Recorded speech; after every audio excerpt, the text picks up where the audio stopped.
Қайырлы күн. Мен Жұбан Молдағалиев атындағы номер 2 жалпы орта білім беретін мектебінің 8-ші Б сынып оқушысы Ғарифолла Мөлдірмін. Еліміздің 13 өңірінде дауылды ескерту жарияланды. Қазгидрометтің хабарлауынша күннің көзі әзір жібімейтін түрі бар. Қазақстанның бірқатар өңірінде аяз, бұрқасын, көктайғақ болады. Атырау облысында 2 зауытқа ауаны ластағаны үшін айыппұл салынды. Менің тақырыбым атмосфераның ластануын адам денсаулығына әсері. Жобаның мақсаты атмосфераның ластануын адам денсаулығына әсері. Жобаның міндеттері зерттеу тақырыбы бойынша физикалық және теориялық әдебиеттерді зерттеу және талдау, эксперимент жасау, бақылау, зерттеу әдістері, арнайы әдебиеттерді зерттеу, бейнероликтарды көру. Атмосфераның ластану көздері. Жалпы жер планетасы ауа қабығымен қоршалған, ол жер бетінен 900 км биіктікке дейін созылады. Жердің ауа қабығы атмосфера деп аталады, грекше атмосфера бұл және сфера ол доп. Ал атмосфераның құрамына қара және түсті металлургия кәсіпорындары, химия, мұнай химия, өнеркәсібі, целлюлоза, қағаз өнеркәсібі және кейбір қалаларда қазандықтардың маңызды әсер етеді. Парниктік әсердің теріс және оң салдары. Оң салдарына тоқтап кетсек, жоғарыда аталған жағымсыз салдарға қарамастан парниктік әсерлер орман экожүйелері және ауыл шаруашылығына оң әсер етуі мүмкін. Бұл әсіресе жер халқының демографиялық өсуін ескере отырып маңызды.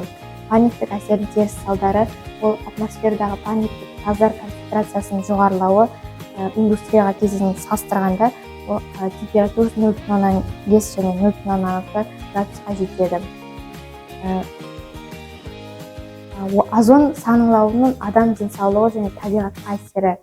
Жалпы озон қабатының сарқылуы ол жер бетіне ультрафиолет сәулелердің көбеюіне әкеледі және ол біздің планетамызға барлық тіршілік иелеріне қауіп төндіреді. Қышқылды жаңбырдың табиғат пен адамға әсері. Жалпы осы әлемнің әртүрлі аймақтарында 31 миллион гектардан астам ормандар өледі. Оның бәрі ормандардың өсуін төмендетіп, орманның табиғи қалпына келуін нашарлатады. Түтіннің табиғат пен адамға әсері фотохимиялық реакциялардың негізгі өнімі озон болып табылады. Ол көзді тітіркендіреді және қызметін біздің өзіміздің өкпеміздің қызметін бұзады және ағаштар мен дақылдарды зақымдайды. Ауаның химиялық құрамы, олар газдар, азот, оттегі, аргон көмірқышқыл газы, неон, гелий, плутон сутегі. Ауаның ластану индексі. Картада көріп тұрғандарыңыздай өте жоғары Алматы, Шымкент, Балқаш, Жезқазған қалалары жатады.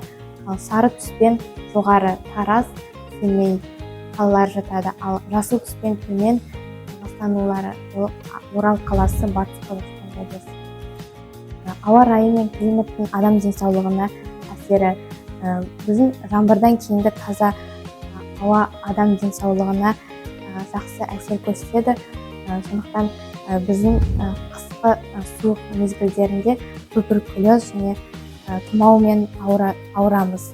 Ал ыстық ауа райы кезінде біз асқазан ішек жолдары аурулары өршиді. Ластанған ауаның адам денсаулығына әсерін талдадық және оған кесте жасадық. Көріп тұрғандарыңыздай біз кесте жасадық. Экологиялық мәселенің шешу жолдары елді мекендерді көгалдандыру және де ауаны таза ұстау, олардың ластанғанын болдырмау үшін көшелерді біз суару керекпіз. Біз қоқыстарды арнайы жәшіктерге салу керекпіз және қоқыстарды дұрыс емес жерлерге қондырғаны үшін біз оларға айыппұл саламыз. Қорытындылай келе мен өз сөзімді біздер ауаны деген таза ұстау керекпіз. Ол таза ауа денсаулық кепілі.